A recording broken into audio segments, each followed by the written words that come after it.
Nantes, September 5, 1661. A council meeting lets out, and men in heavy coats step out of a stone doorway into the afternoon light, still arguing about whatever the king's ministers were just deciding behind closed doors.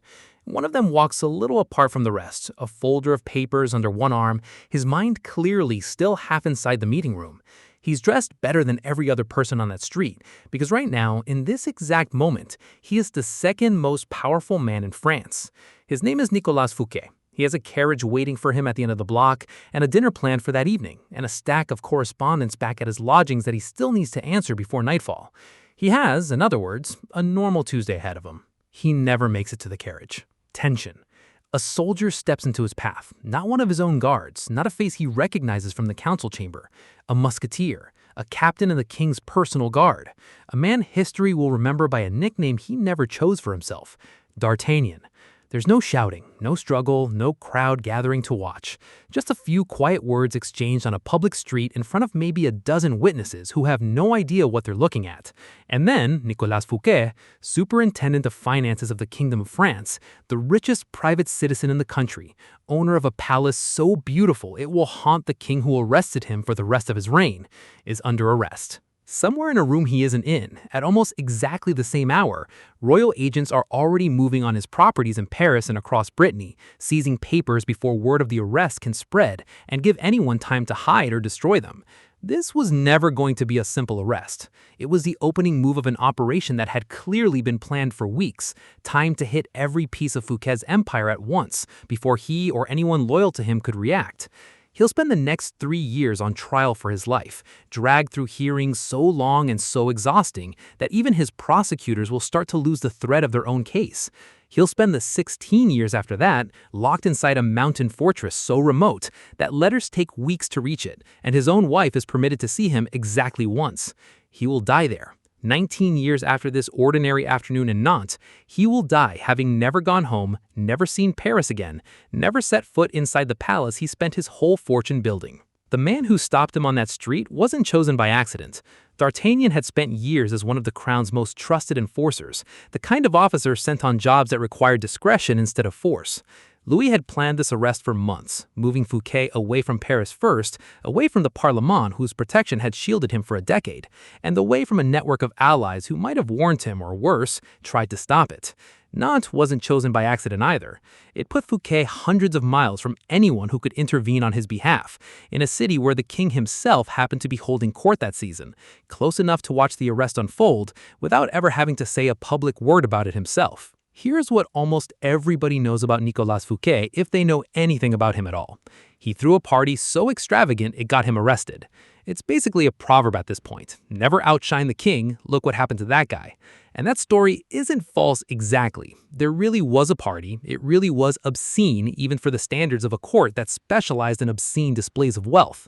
But the version everyone repeats treats the whole thing like Louis XIV woke up jealous one morning over some fireworks and decided, on a whim, to ruin a man's life. That's not what happened. By the time that party took place, Fouquet's fate had already been decided in rooms he wasn't in, by a king who had stopped trusting him years earlier for reasons that had almost nothing to do with hedges or gold plates. So how does a finance minister spend 20 years building something that ends up looking, to a young and deeply frightened king, exactly like a second throne? To answer that, you don't start at the party. You don't even start with Fouquet as an adult. You start decades earlier, with a child who was never supposed to have to fight for anything in his life. Paris, January 27, 1615.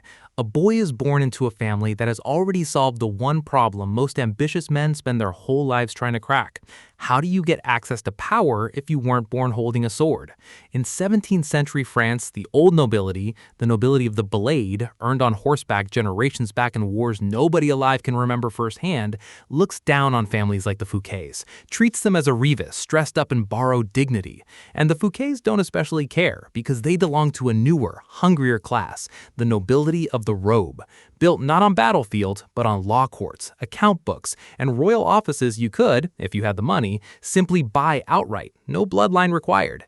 Nicolas's father, Francois Fouquet, had spent an entire career doing exactly that, Government offices, purchased one at a time, each one a calculated investment rather than a reward for service. Commercial ventures stacked on top of the offices, including stakes in overseas trading companies riding France's colonial ambitions out toward the Atlantic, toward the Caribbean, toward the fur trade of New France. None of it was an accident. None of it was going to sit idle collecting dust the way an old sword hanging over a fireplace might. And all of it became Nicolas's starting line before Nicolas had done a single day of work to earn any of it. By the time young Nicolas held a title of his own, he'd already absorbed the one lesson that would shape every decision of his adult life, for better and eventually for much, much worse. In this system, offices could be bought and sold like property, not earned through decades of grinding loyalty to the crown, purchased the same way you'd purchase land or ships or stake in next year's grain harvest. Wealth and public office weren't separate categories in the world Fouquet grew up in. They fed each other, reinforced each other, multiplied each other. And though nobody could have warned him yet, because nobody yet knew it would matter, one day they'd be read back to him in a courtroom as evidence of exactly how dangerous he'd become. His mother, Marie de Maupay, came from another well-connected Robe family, and by most accounts ran a genuinely pious, disciplined household, the kind that produced several children who went on to serve the church at senior levels alongside Nicolas' own secular career. That mix, a devout upbringing sitting right alongside a business built on buying influence, wasn't seen as any kind of contradiction at the time. Religious duty and worldly ambition ran on separate tracks in most Robe families, each one reinforcing the family's standing in its own lane. Nicolas would carry those threads with him for the rest of his life, the calculating financier and the sincerely religious man who, decades later, would spend his final years translating devotional texts in a mountain fortress with nothing left to calculate. He was also, by most accounts, genuinely charming in a way that went beyond simple political calculation, quick with a compliment, generous with his money in ways that weren't always strategic, and well-liked by the artists and writers he supported, not merely tolerated by them for the money. That charm mattered enormously later, when public sympathy swung in his direction during the trial. People who had spent time around him, even people with nothing material to gain from defending him, described the man who was genuinely easy to like, which made the image of him as a scheming, treasonous threat to the crown a much harder sell to the ordinary public than the prosecution ever seemed to fully appreciate. That same generosity, though, cut both ways once the accounting started. Gifts he had handed out freely for decades to writers, to allies, to officials whose support he wanted to keep warm, all resurfaced as a long paper trail of payments that looked, out of context, uncomfortably close to bribery. Fouquet never drew a hard line between generosity and strategy in his own mind, because for most of his career, he never needed to. The trial forced that line into existence retroactively, applying a stricter standard to 2 decades of behavior than anyone ever expected to be held to at the time. This isn't a rags to riches story, and it's worth saying that plainly, because so many of the ministers whose stories get told and retold are men who clawed their way up through sheer brilliance or sheer nerve. Fouquet started at the top of the ladder and simply kept climbing, using every advantage his family had spent a generation assembling, which is exactly what makes the ending land the way it does. This is a story about a man who had every conceivable head start and still managed one of the most spectacular political collapses in French history. The tension between the two kinds of nobility mattered more than it sounds on paper. The sword nobility had spent generations convincing themselves that their status came from something the robe nobility could never buy: blood, sacrifice, ancestral service on actual battlefields. The robe nobility, in turn, had spent generations quietly outmaneuvering them anyway, buying up the offices that actually ran the kingdom's day-to-day business, while the old sword families postured at court over precedence and dueling honor. Nicolas grew up fluent in both worlds without ever fully belonging to either one, comfortable enough in a courtroom to argue law, and comfortable enough at a banquet to charm a duke, but never quite carrying the one thing money alone couldn't purchase: a name old enough that nobody questioned. 1634. Fouquet's barely out of his teens, and Cardinal Richelieu hands him a live investigation. Richelieu, at that point the single most powerful man in France, the architect of a generation of royal authority, a man feared in every court in Europe, needs someone to look into the finances of Charles IV, Duke of Lorraine. Money owed to the French crown might be disappearing somewhere it shouldn't, siphoned off through the kind of quiet bookkeeping tricks that were common practice among minor European rulers with expensive taste and shrinking treasuries. This is not an assignment you hand to just anyone. Lorraine sits on a strip of land wedged directly between France and the Holy Roman Empire, a genuinely sensitive piece of geography, and getting the investigation wrong, misreading the numbers, offending the wrong duke, tipping off the wrong ambassador, could set off a diplomatic incident with consequences well beyond the ledger book. Richelieu hands it to a teenager anyway. So does this kid actually have what it takes, or is this just a family name doing the work a resume should be doing? He handles it, by every surviving account, with real skill. Asks the right questions of the right officials, read through Lorraine's tangled accounts like someone twice his age with twice his experience. And competence in this world gets rewarded exactly the way everything else in this world gets rewarded, with a purchase. Not long after the Lorraine assignment closes out, Fouquet's family bought him the office of Maître des Requêtes, a genuinely prestigious administrative post, and a perfectly legal thing to acquire outright under the rules of the old regime, the way a merchant family might buy a seat on a trading company's board. The office put Fouquet near the center of royal government while he was still in his early 20s, introduced him to ministers whose backing would matter for the rest of his career, and gave him responsibilities most officials of that era spent entire lifetimes never reaching. A future finance minister first made his name auditing somebody else's books. Keep that irony in your pocket. It comes back around more than once. Richelieu wasn't in the business of handing out chances out of generosity. He tested people over and over before he trusted them with anything real. And the Lorraine assignment was exactly that kind of test dressed up as an ordinary posting. A young man from a Robe family, competent enough to read a set of tangled accounts and diplomatic enough not to start a war doing it, was worth more to a cardinal running a fragile kingdom than a dozen well-born nobles who had never balanced the ledger in their lives. Fouquet passed the test, and in the world he was climbing through, passing a test like that one didn't just earn praise. It earned the next assignment and the one after that, each slightly bigger than the last, each one buying him a little more room to maneuver. Through the early 1640s, Fouquet starts building something his government salary alone could never have bought him. A private commercial empire, run almost like a second career alongside the first. Money goes into colonial trading companies tied to New France, to Senegal, to the Caribbean, to shipping lanes running up the northern coast toward the Baltic. When his father dies, Nicolas inherits an even bigger slice of the family's commercial holdings, and none of it sits idle, collecting interest quietly in the background. Real wealth gets generated year over year, and just as important, his political network expands into a completely different world from the one he was born into. Merchants, financiers, ship captains, port officials, men whose loyalty has nothing to do with a royal office and everything to do with cargo manifests, insurance contracts, and profit margins. He starts buying ships outright, arming some of them, insuring others. He starts quietly extending his reach across the ports of Brittany, cultivating relationships with people the rest of the French court barely thinks about, because the rest of the French court has never had to think about where their wine or their sugar or their furs actually come from. His older brother, François Fouquet the Younger, took the family's religious inheritance instead, rising eventually to become a bishop and later an archbishop, running his own ecclesiastical career in parallel with Nicolas's financial and political one. Between the two brothers, one securing standing in the church and the other securing standing in the treasury and the courts, the family had effectively covered every major institutional path to influence available in 17th century France at the same time. It's a reminder that Nicolas's rise was never a solo project. It was one branch of a coordinated multi-generational family strategy, executed simultaneously across several different fields, each branch reinforcing the other's credibility and reach. In 17th century France, the line between private businessman and public official was never especially clean to begin with, and Fouquet runs straight through it without much hesitation, seeing no contradiction at all in the arrangement. He treats overseas commerce as both patriotic and profitable, two things he never seems to believe are in conflict with each other. He's building a private commercial empire while simultaneously serving the one king who's supposed to be the only center of power in the kingdom.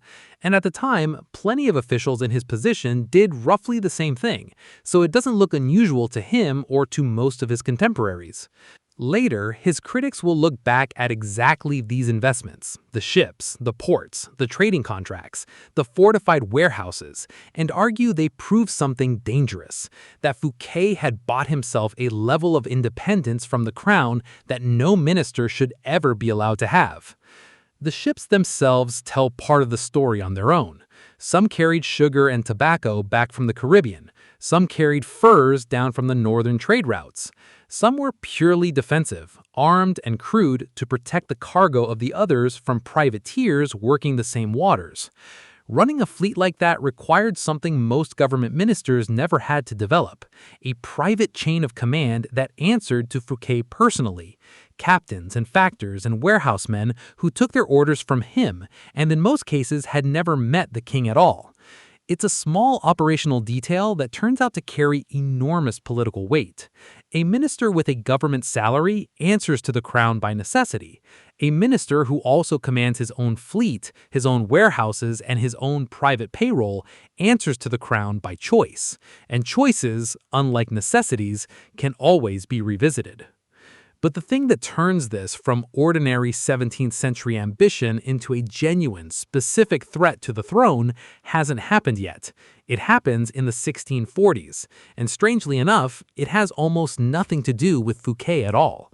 It happens to a child in rooms Fouquet isn't even in. Then France tears itself apart from the inside. Cardinal Richelieu dies. Cardinal Mazarin inherits his position as chief minister and inherits Fouquet along with it, a loyal and capable subordinate who knows how to get things done without asking too many questions. Then comes the Fronde, a series of civil wars running roughly from 1648 to 1653 in which powerful French nobles rise up in open rebellion against the crown itself, sometimes over taxes, sometimes over royal authority, sometimes simply because they smell weakness in a government run by a foreign-born cardinal and the child king. Paris itself turns hostile enough at points that the royal family had to flee the city in the middle of the night. This single stretch of years matters more to the rest of the story than almost anything else in it, because a small child is watching the whole thing unfold in real time, close enough to feel it in his own body. That child is Louis XIV, not yet 10 years old when the worst of it begins. While noble after noble switches sides, plots, schemes, and outright rebels around him, Fouquet does something that will matter enormously later. He stays loyal to Mazarin, to Queen Anne of Austria ruling as regent for her young son, to the fragile, embattled machinery of a monarchy that looks, for stretches of the Fronde, genuinely close to falling apart. He protects Mazarin's property from seizure when angry mobs and rival nobles come looking for it. He gathers intelligence quietly, through his own network rather than official channels. He helps keep the machinery of royal government running, while roughly half the kingdom's aristocracy tries to tear it apart piece by piece. That loyalty buys him something no purchased office ever could: real, deep, personal trust at the very top of French government, the kind of trust that outlasts a crisis. Louis XIV spends his childhood learning, in the most visceral way a child can possibly learn anything, exactly how easily a powerful, well-connected noble can threaten the throne, how quickly loyalty can flip, how thin the line is between a minister and a rival. The Fronde is the reason Louis grows up determined to build an absolute monarchy with zero tolerance for rivals of any kind, no matter how loyal they've been in the past. And the very man whose loyalty helped hold that monarchy together during its most dangerous years is by simple definition exactly the kind of powerful, well-connected figure that childhood taught the king to fear on instinct, before any specific evidence against him even exists.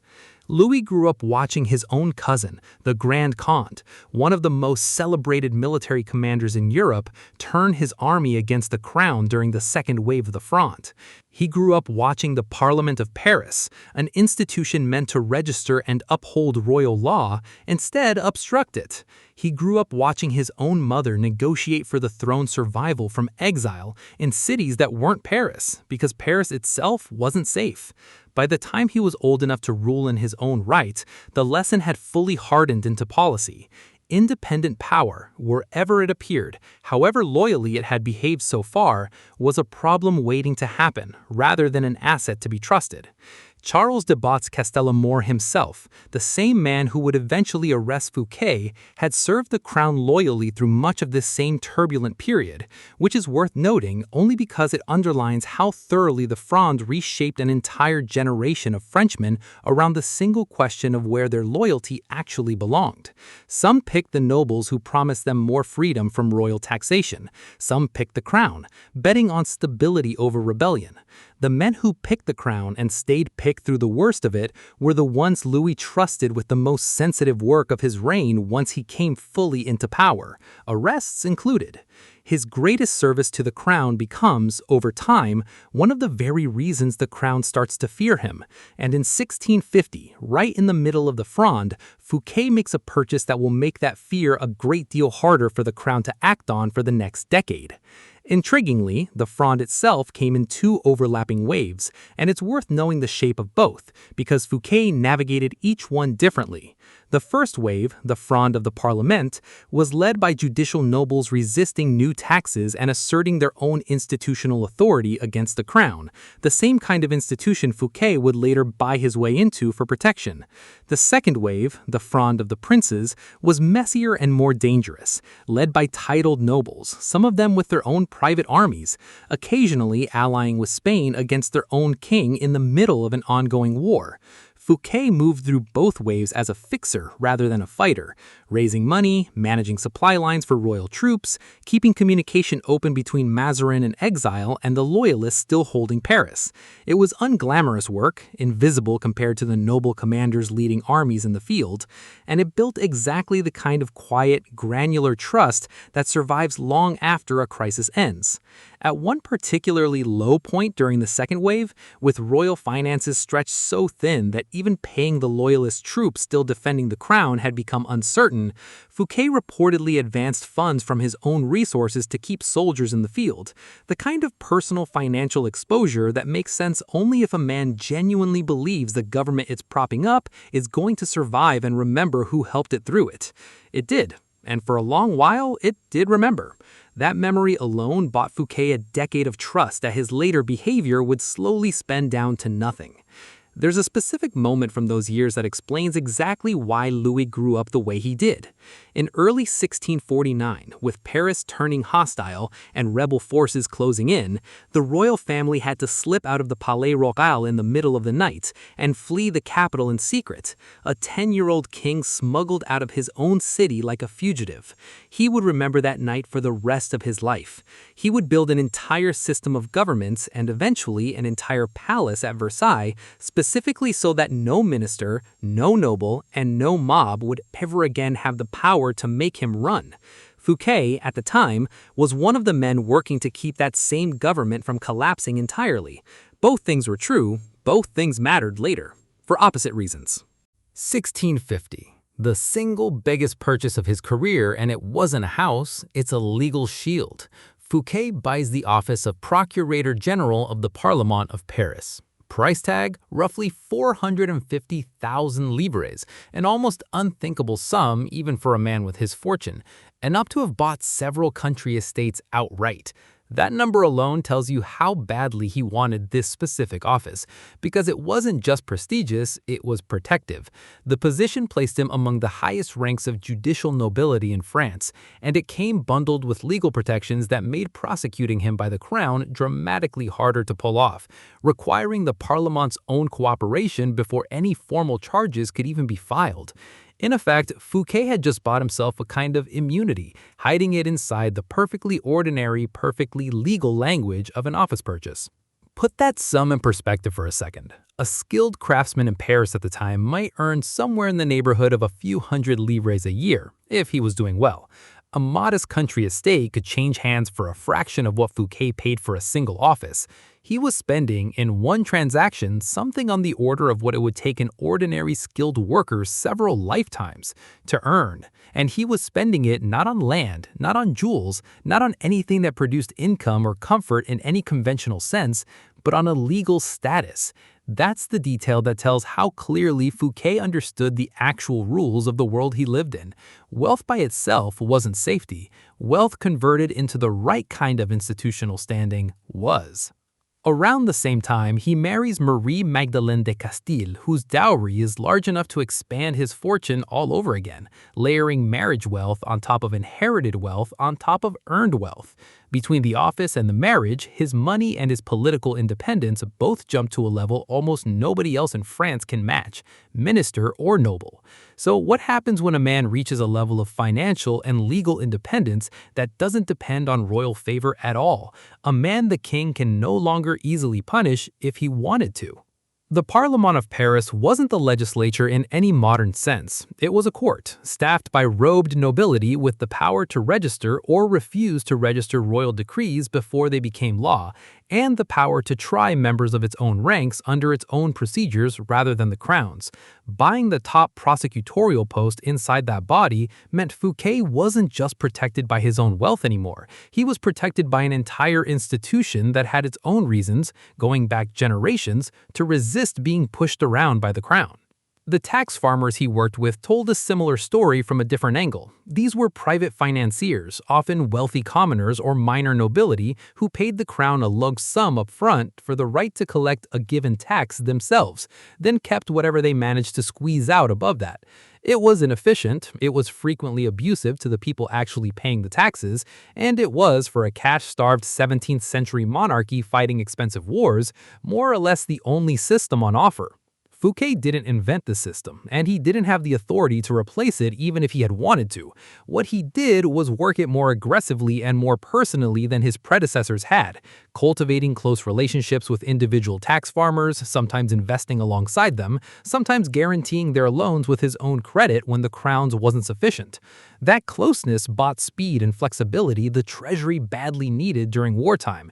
It also meant that when investigators later went looking for evidence that public money and private money had become tangled beyond any clean separation, they didn't have to look very hard, because the tangling was in large part the entire point of how Fouquet had chosen to run the office. Nothing happens yet. That's the uncomfortable, slow-burning part of this story that the popular version always skips. For the next 3 years, nothing dramatic happens except that Fouquet keeps climbing, keeps building, keeps buying, and the crown keeps needing him more than it distrusts him, because the war debts aren't going away on their own. February 7, 1653. Fouquet becomes superintendent of finances, chief financial officer of the entire kingdom, and inherits a genuinely desperate situation, one that would have broken a less resourceful man within a year. Years of war and civil unrest have left the crown drowning in debt, with tax revenue years behind what the treasury actually needs just to function. There's no clean fix for that kind of hole. Fouquet organizes loans, some of them from his own personal fortune, blurring his private money and the state's money together in ways that will look damning in hindsight, but felt, at the time, like the only realistic way to keep the government solvent. He negotiates with tax farmers, private financiers who pay the crown upfront in exchange for the right to collect taxes themselves, keeping whatever margin they can squeeze out on top.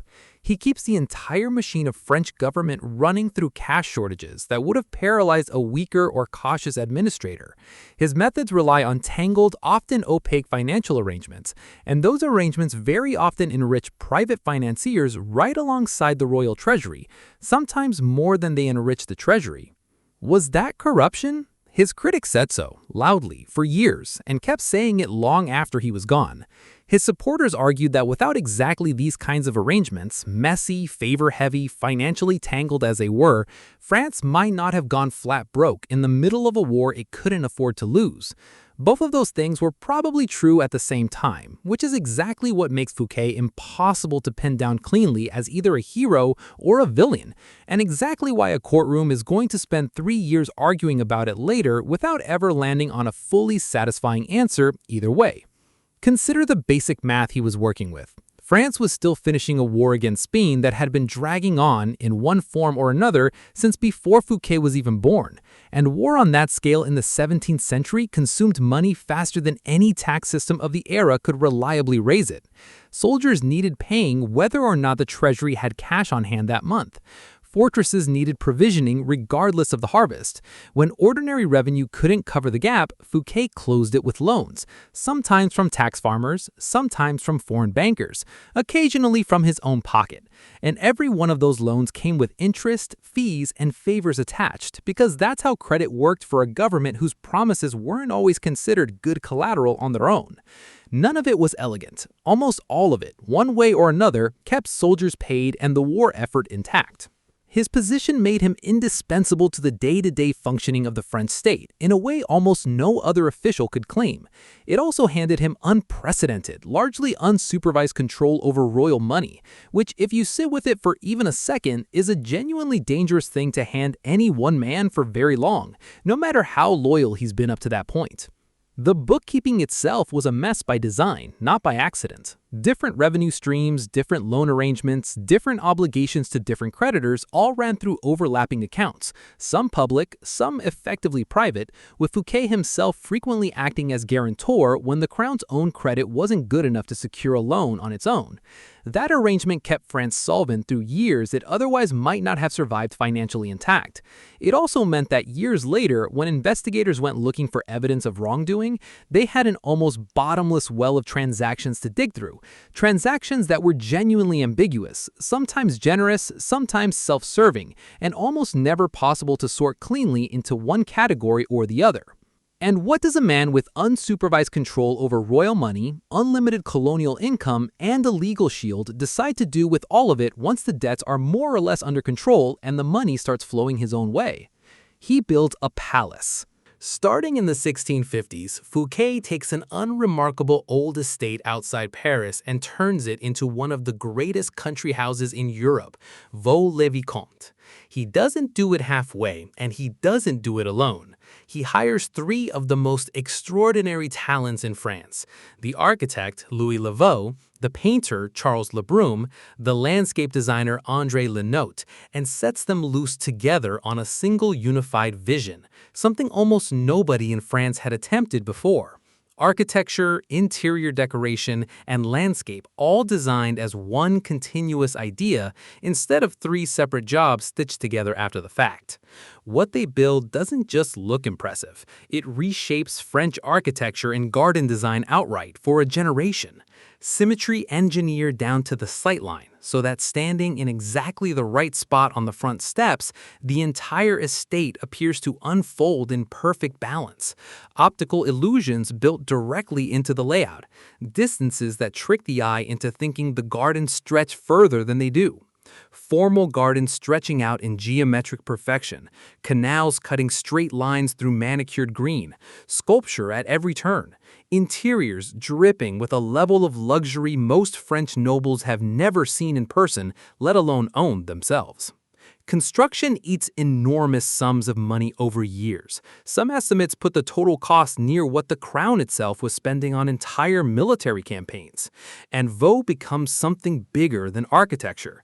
It becomes a gathering place for the sharpest minds in the country: Molière, La Fontaine, writers and artists whose careers depend in no small part on Fouquet's patronage flow in and out of the estate, drawn by his money and, by most accounts, by genuine appreciation for what they were producing. Vaux starts to represent two things at once, inseparably: the absolute height of French culture and the absolute height of one private citizen's personal fortune on permanent public display for anyone invited through the gates. To get all of it built on the timeline Fouquet wanted, entire villages were reportedly displaced to clear ground for the gardens, and at points close to 18,000 workers were employed simultaneously across the estate, moving earth, laying stone, planting trees already decades old so the grounds wouldn't look freshly planted the moment guests arrived. That kind of labor mobilization was itself a small demonstration of power, the ability to summon a workforce the size of a small town and direct it toward a single private vision on a schedule that answered to nobody but Fouquet himself. It's the sort of detail that, read one way, shows extraordinary organizational talent. Read another way, in a courtroom 3 years later, it shows a man who could command resources on a scale that started to rival the crown's own capacity to build. The palace that represents Fouquet's single greatest achievement is also, eventually, the exact thing that destroys him. But it isn't the palace alone that does the damage. Beyond the art and the architecture, quietly, almost as a separate project running in parallel, Fouquet is assembling something that looks a great deal like private military infrastructure. Vaux itself is worth picturing in more than one dimension, because flattening it down to just a really nice house undersells what actually got built there.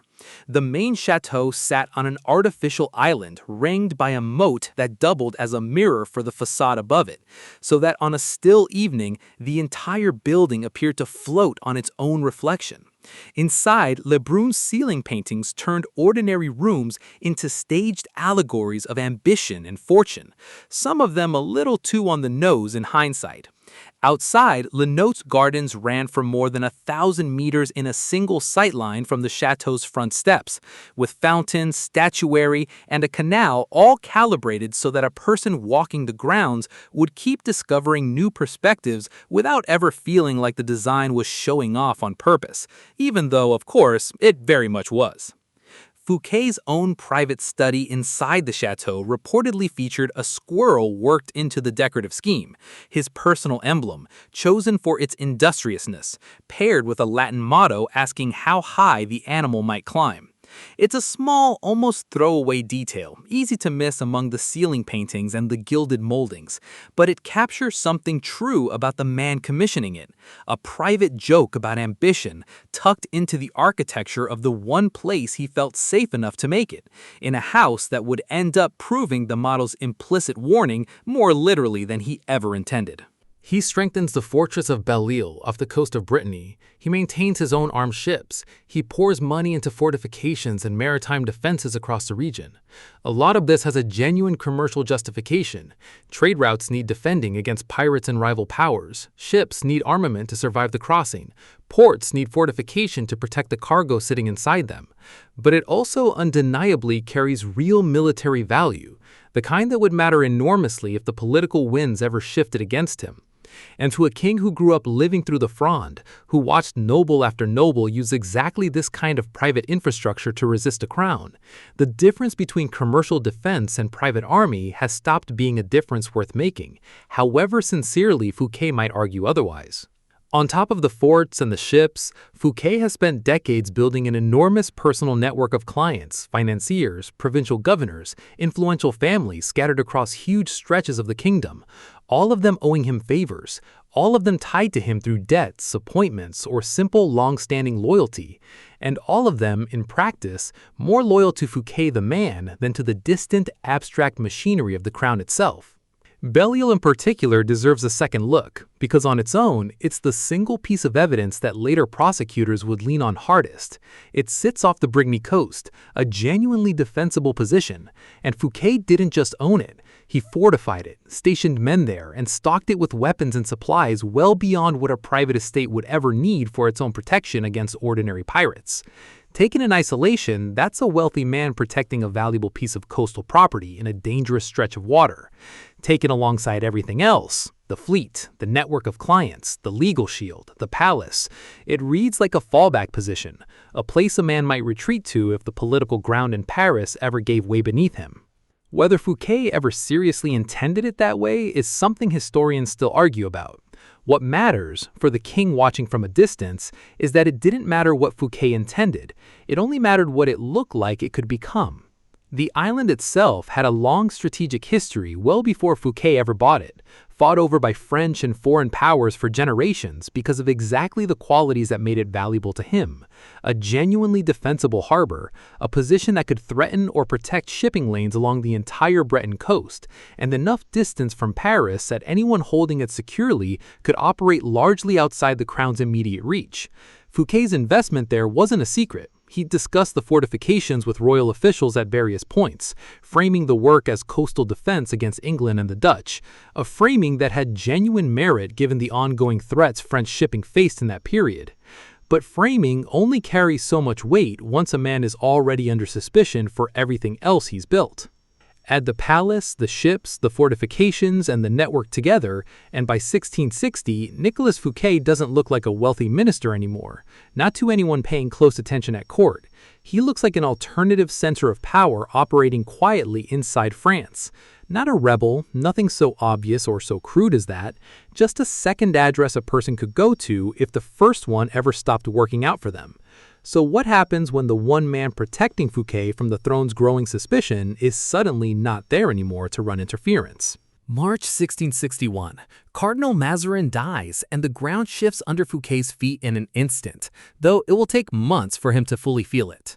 For 20 years, Mazarin had been his protector, the man whose trust shielded him from rivals, the man who made him superintendent in the first place and vouched for him whenever anyone questioned his methods. With Mazarin gone, Louis XIV makes an announcement that stuns the entire French court, ministers and nobles alike. He intends to govern personally, with no chief minister standing between himself and the machinery of the state. No Richelieu, no Mazarin, no intermediary at all, for the first time in decades. And waiting in exactly the gap that decision creates is a rising official named Jean-Baptiste Colbert, a former protege of Mazarin's who had spent years quietly assembling a case against Fouquet, gathering evidence of financial abuses, cross-referencing accounts, building a paper trail. But more important than any single piece of evidence, Colbert spends those same years hammering home to the king, patiently and repeatedly, exactly how dangerous a man with Fouquet's combination of wealth, offices, ships, and personal networks could eventually become if left unchecked. Louis is already starting to see his own superintendent of finances as fundamentally incompatible with the kind of absolute, unrivaled monarchy he intends to build for the rest of his reign. Fouquet stays in his post through the spring and summer of 1661. He keeps working, he keeps building, he keeps entertaining. But behind closed doors, in rooms he isn't in, his fate is already being quietly decided, piece by piece. He's just lost the one man who could probably have saved him, and he has no way of knowing it yet. Colbert himself came from a merchant family in Reims, nowhere near as grand as the Fouquets, and he'd spent years working in Mazarin's own household managing the cardinal's personal fortune before Mazarin, on his deathbed, recommended him to the king as someone reliable and hard-working. Colbert was by every account meticulous in a way Fouquet simply wasn't, more comfortable with careful patient accumulation of detail than with grand gestures or personal charm. The two men had circled each other for years inside the same government, one running the treasury with flair and improvisation, the other quietly cataloging every irregularity he could find in how it was run. It's tempting to call it a rivalry, and in the end, it functioned like one.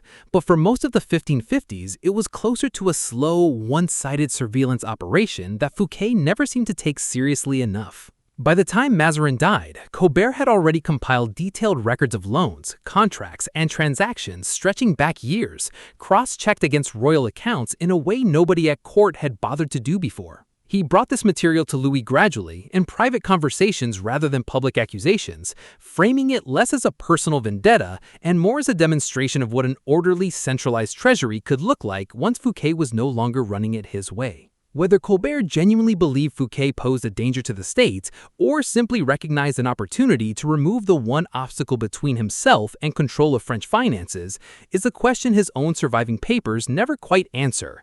Both motives, most historians agree, were probably operating at once. 17 August 1661, Vaux-le-Vicomte, the most expensive dinner in French history. Hundreds of guests move through gardens engineered down to the last sightline, hedges arranged so that every angle reveals something new and deliberate as you walk through them. Fireworks light up the sky over a palace that took years and a fortune to build, visible for miles around.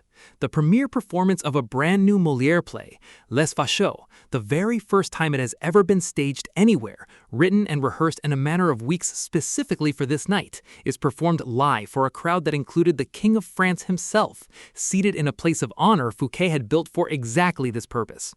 Meals get served on gold and silver tableware to guests who have never seen hospitality staged at this scale by a private citizen, not even at the royal court itself. Every detail of the evening, the theater, the architecture, the food, the fountains, the precise timing of the fireworks against the dark, is a demonstration of wealth and artistic sophistication on a level almost nobody else in the kingdom could hope to produce, let alone afford to produce for one single night. So does this night finally push the king over the edge? No.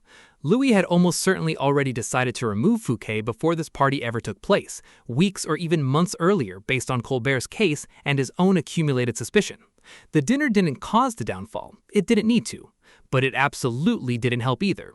Every gilded plate, every perfectly trimmed hedge, every firework bursting over the garden simply confirmed, in vivid and expensive detail, every fear the king already carried about the man standing in front of him, smiling, hosting, clearly enjoying himself. There's one more twist buried in this night that's almost too clean to be true, except that it is. Many of the very artists who made that evening possible, Lebrun, Lavaux, Lenotre, get recruited directly into royal service after Fouquet's fall, within a matter of months. Their next major project is a modest little estate you may have heard of. It's called Versailles. The guest list that night reads like a roll call of everyone who mattered in France, dukes and ambassadors and royal ministers, all of them fed, entertained, and sent home with a story they'd be telling for the rest of their lives. Contemporary accounts describe an evening built almost like a piece of theater in itself, moving guests through the gardens at dusk so the fountains and statues would catch the fading light exactly right, timing the fireworks to land just as the play was ending, so that one spectacle handed off directly into the next without a gap for anyone's attention to wander. It's the kind of production only a handful of people in Europe could have pulled off, and Fouquet pulled it off in a private garden for a king who had a much smaller budget for his own entertainments that same summer. By some accounts, the fountains at Vaux that night ran in configurations so elaborate, the estate's own water engineers had to rehearse the sequence for weeks beforehand, since the property's natural water supply wasn't sufficient on its own, and had to be diverted and stored well in advance to keep every fountain running simultaneously for the length of the evening. Queen Anne of Austria, the king's own mother, reportedly had to be persuaded to attend at all, wary of what it might look like for the royal family to accept this kind of hospitality from a minister already under quiet suspicion. She came anyway. So did nearly everyone else Fouquet had ever done a favor for, which was, by 1661, most of the kingdom's ruling class in one form or another. Within days of the party, Louis quietly ordered an inventory of Vaux itself, cataloging the furniture, the tapestries, the silver, the art, everything down to the smallest ornament, as though he were already planning what to do with it once it belonged to someone else. He said nothing to Fouquet about any of this. He simply watched and waited, and let his superintendent of finances walk back into his daily routine as though nothing at all had shifted. 2 weeks later, still writing the confidence of a triumphant evening he had no idea was already a countdown, Fouquet makes the single worst decision of his career, and he makes it while sincerely believing it's the smartest move he's ever pulled off. Late August 1661. Trying to win back royal favor and demonstrate his loyalty beyond any doubt, Fouquet sells the very office that had been protecting him from prosecution, Procurator General of the Parlement of Paris, and donates the proceeds straight into the royal treasury. He believes it's a generous, loyal gesture, proof that he has nothing to hide and nothing left to protect, a way of showing the young king he isn't building some kind of shadow kingdom for himself. In reality, whether by luck or by design, Louis XIV has quietly maneuvered him into surrendering the one legal shield standing between himself and arrest. It's one of the great political miscalculations in French history, and Fouquet walks straight into it entirely on his own, using what he almost certainly believed, right up until the moment he learned otherwise, was his own good judgment and genuine political instinct. It's worth asking why a man this sharp, a man who had spent 30 years reading rooms and reading ledgers and reading the exact temperature of royal favor, would make a mistake this basic. Part of the answer is exhaustion. He had spent years managing a treasury under constant strain, and years more managing his own reputation against Colbert's quiet campaign. And by the summer of 1661, he may have simply been tired of being seen as untrustworthy, tired enough to reach for the most dramatic gesture of loyalty he could think of. Part of the answer is also, more simply, that he had never lost his particular game before. Every previous purchase, every previous investment, every previous calculated risk had paid off for 30 straight years. There was no reason, in his own experience, to expect this one would be any different, right up until it was. Days later, on that street in Nantes, D'Artagnan is already waiting, which brings this whole story back around to exactly where it started, except now you know what he didn't know standing there with his carriage in sight. And what comes after the arrest turns out to be even stranger and even even more revealing about the nature of the king who ordered it than the arrest itself. Louis had planned around the one obstacle that had protected Fouquet for a decade. Arresting a sitting procurator general of the Parlement of Paris while he still held that office would have required the Parlement's own involvement, a messy, public, and politically dangerous process the king had no interest in going through. By waiting until Fouquet had voluntarily given up the office himself, Louis got to skip all of it. No parlement to negotiate with, no institutional resistance to rout around. Just a musketeer, a quiet street, and a king who had, in the end, simply waited for his target to disarm himself. D'Artagnan himself traveled with a company of musketeers rather than alone, positioned around Nantes in the days before the arrest without drawing any attention, blending into a city already crowded with courtiers and officials there for the same council session Fouquet had just left. The operation had been kept so tightly contained that even some of Louis's own ministers reportedly didn't know the exact timing until it had already happened, a level of secrecy that tells you how seriously the king took the risk of Fouquet's allies intervening if they'd had any real warning at all. Prosecutors accused Fouquet of financial crimes, misuse of public funds, conflicts of interest, and charges edging right up toward outright treason. Investigators find secret papers in his possession discussing contingencies for what his supporters should do if he's ever arrested, including plans that sound uncomfortably military. Contingency documents that talk about resistance, about Belle-Île, and about the fortified network he'd spent years building. That's a genuinely damning detail, arguably the single most damning piece of evidence in the entire case. It should have sunk him outright, no question. Fouquet's own defense, when he finally got the chance to mount one, argued that the contingency papers were old, drafted years earlier during the genuine chaos of the Fronde, when a great many powerful men in France kept exactly this kind of insurance policy tucked away against the real possibility of renewed civil war, and that keeping them didn't prove any intention to use them years later, in a completely different political climate. It's a plausible explanation. It's also, conveniently, impossible to fully disprove either way, which is precisely the kind of ambiguity that ran through nearly every piece of evidence the prosecution produced across the entire 3 years. The judges hearing the case weren't naive about any of this. Several of them had lived through the Fronde themselves, as adults with their own memories of which side they'd stood on, and they understood better than most how common exactly this kind of contingency planning had been among powerful families during those years.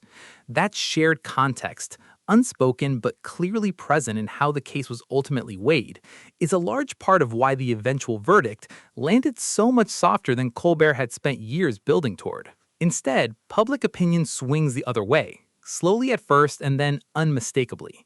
People start to sympathize with him, watching a years-long prosecution grind on against a man who no longer holds any real power to threaten anyone.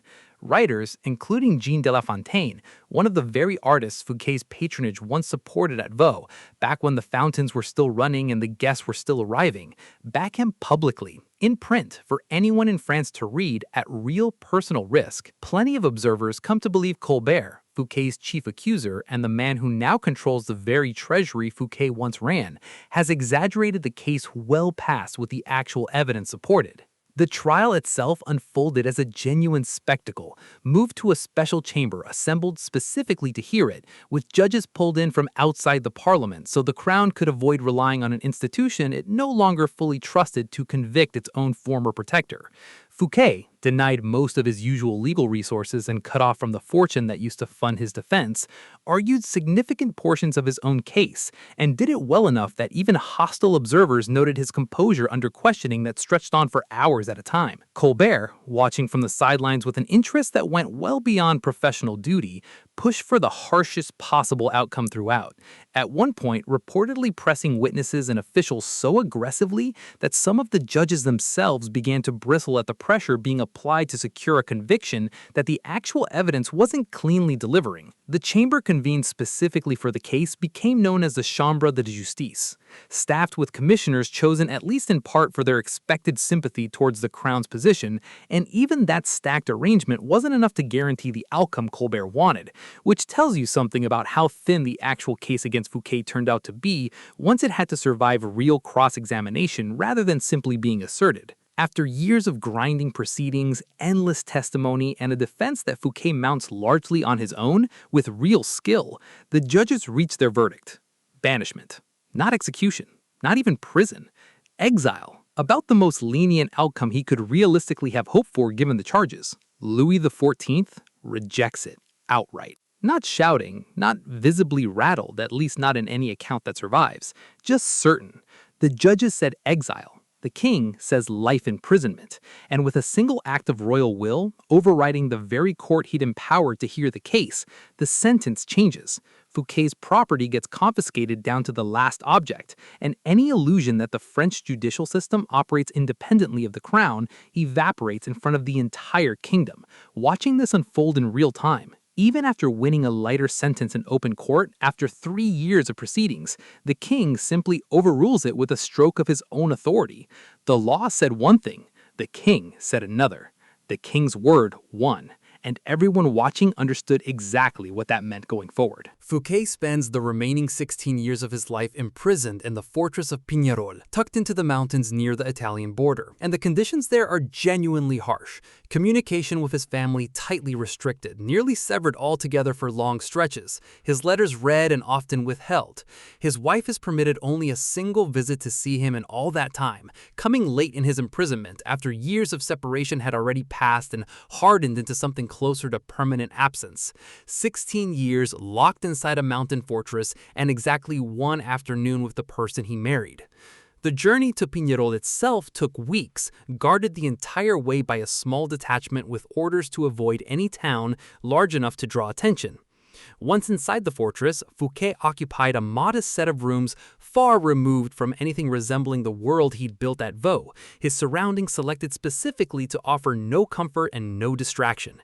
He was, for a while, permitted a small library and occasional exercise within the fortress walls, privileges that were tightened and loosened over the years depending on decisions made in Paris that he was never given any real explanation for.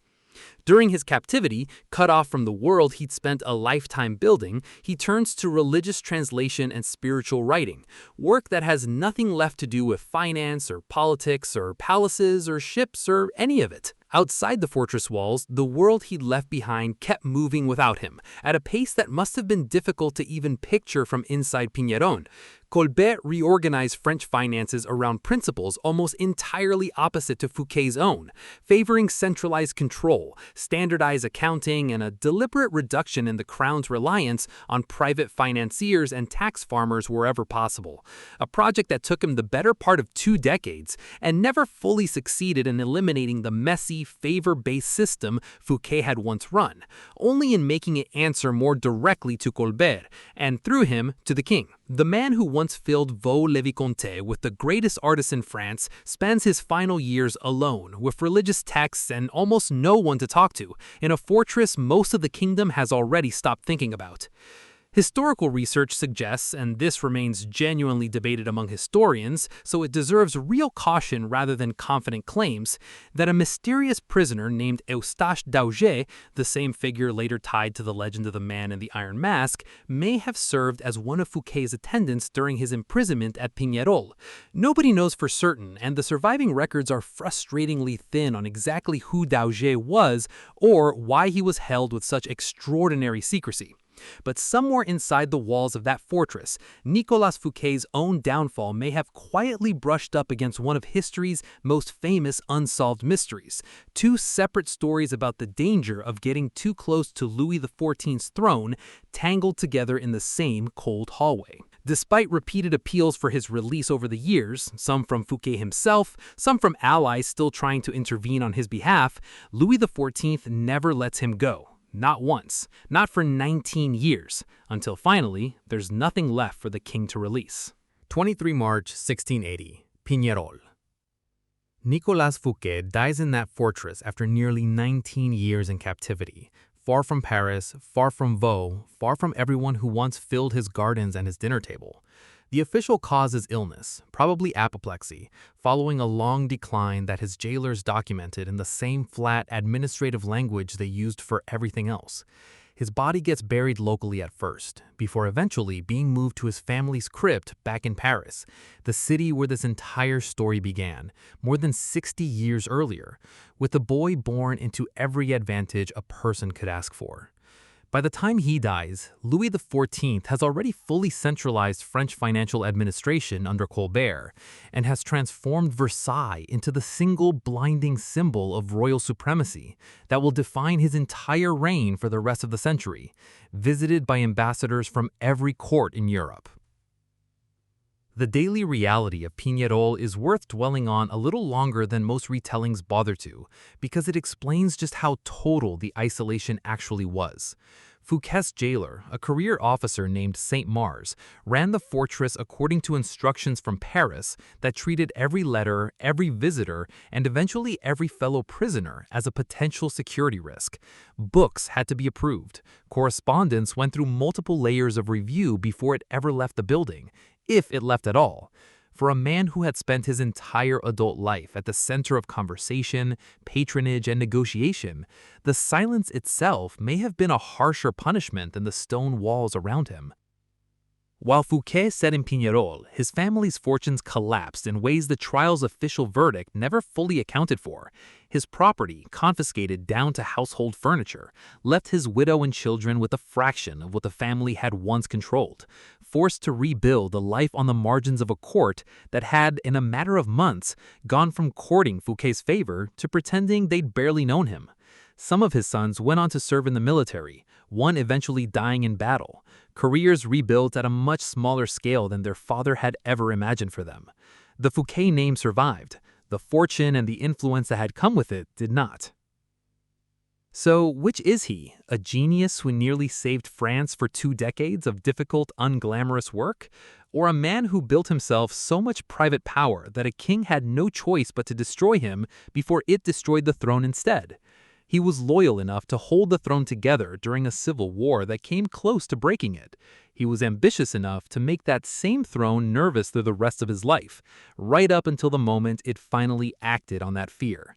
He gave France some of its greatest art and architecture, and he very possibly drained the treasury to pay for it, sometimes both in the same transaction. He surrendered his own legal protection out of what looks on the surviving record like genuine loyalty to a young king he'd spent years serving, and it turned out to be the single worst decision he ever made, the one mistake that undid every calculation that came before it. Nicolas Fouquet built the most beautiful house in France, filled it with the greatest artists of his generation, and hosted a king inside it on a single unforgettable night in August.